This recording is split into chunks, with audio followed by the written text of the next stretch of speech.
Hello बच्चों, आज हम देखेंगे त्रयोदश पाठ ऋषि नाम देश मतलब ऋषियों का देश।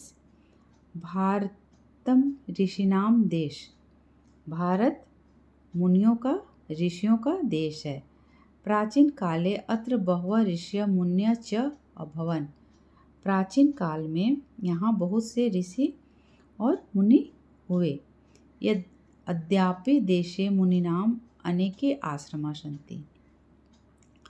आज भी इस देश में मुनियों का अनेक आश्रम हैं।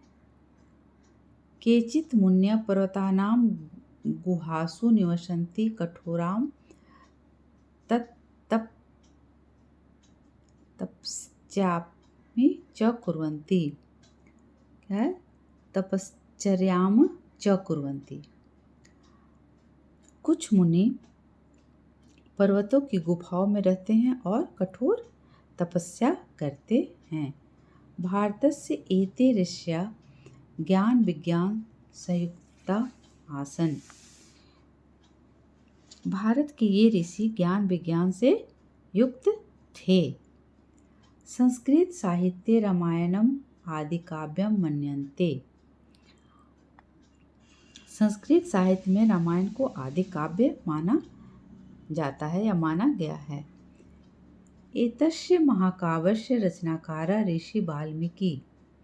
इसके रचनाकार कौन है? ऋषि वाल्मीकि। महाभारतस्य च ऋषि वेदव्यास, और महाभारत के ऋषि वेदव्यास हैं। यह सभी लोग जानते हैं।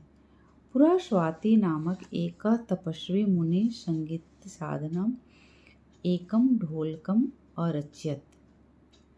पुराने स्वाति नामक एक तपस्वी मुनि ने संगीत साधना के लिए एक ढोलक की रचना की थी। नृत्य संगीतस्य अपि मुन्य आसन। नृत्य संगीत के भी मुनि थे। नृत्य संगीत के शिक्षक भी कौन थे? मुनि थे।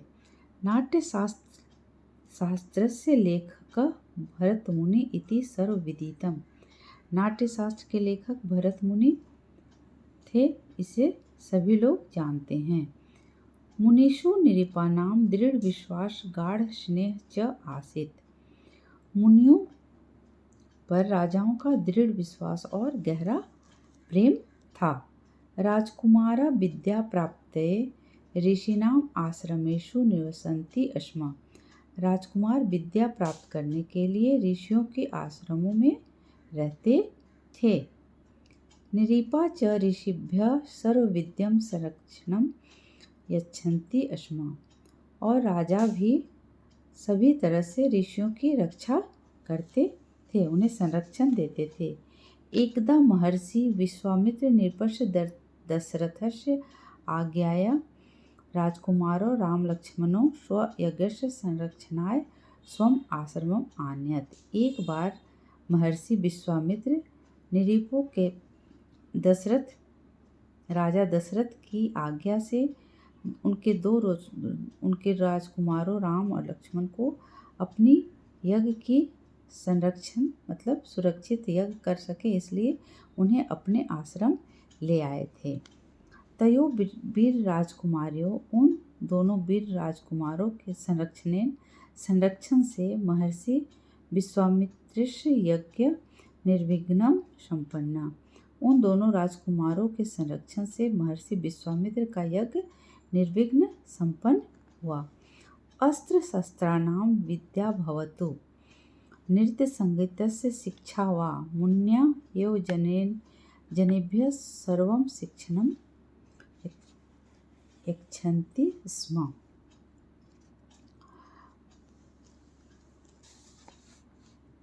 नृत्य संगीत की शिक्षा हो या अस्त्र शस्त्र की शिक्षा हो, सभी लोगों की सभी तरह की शिक्षा कौन देते थे?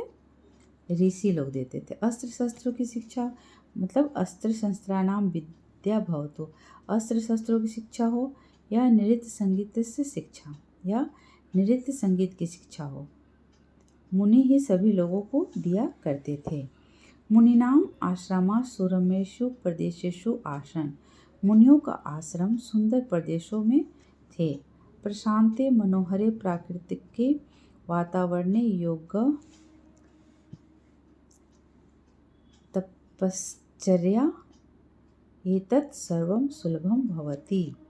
शांत मनोहर प्राकृतिक वातावरण में उन्हें सभी तरह से सब चीज़ के लिए क्या होता था, सुलभ होता था, आसानी होता था। मौनी संयमी तत्वदर्शी च मुनि भवति। मौनी मतलब बात नहीं करने वाले, मौन धारण करने वाले। संयमी और सच जानने वाले मुनि होते थे। परोपकार परमः धर्म इति मुनिनाम मतम। परोपकार ही परम धर्म है, यही मुनियों का मत था। परोपकाराय ते धरातले आगच्छन्ति। परोपकार के लिए वे सब धरातल पर आए हैं और जनेभ्य च सन्मार्गम दर्शयन्ति, और लोगों को सन्मार्ग दिखाते हैं। स्वामी दयानंद, स्वामी विवेकानंद, श्री रामकृष्ण परमहंस, महात्मा गांधी इत्यादि अद्यतनस्य दृश्य सन्ति। स्वामी दयानंद, स्वामी विवेकानंद, श्री रामकृष्ण परमहंस और महात्मा गांधी इत्यादि आज के ऋषि हैं। जो सब हम लोग पढ़े वो सब पुराने ऋषि थे, प्राचीन काल के। आज के ऋषि किन्हें माना गया है? आजकल के ऋषि माने गए इस आधुनिक युग के स्वामी दयानंद, स्वामी विवेकानंद, श्री रामकृष्ण परमहंस और महात्मा गांधी को। चलिए आज के लिए बस इतना ही। अगले क्लास में इसका हम लोग क्वेश्चन आंसर देखेंगे।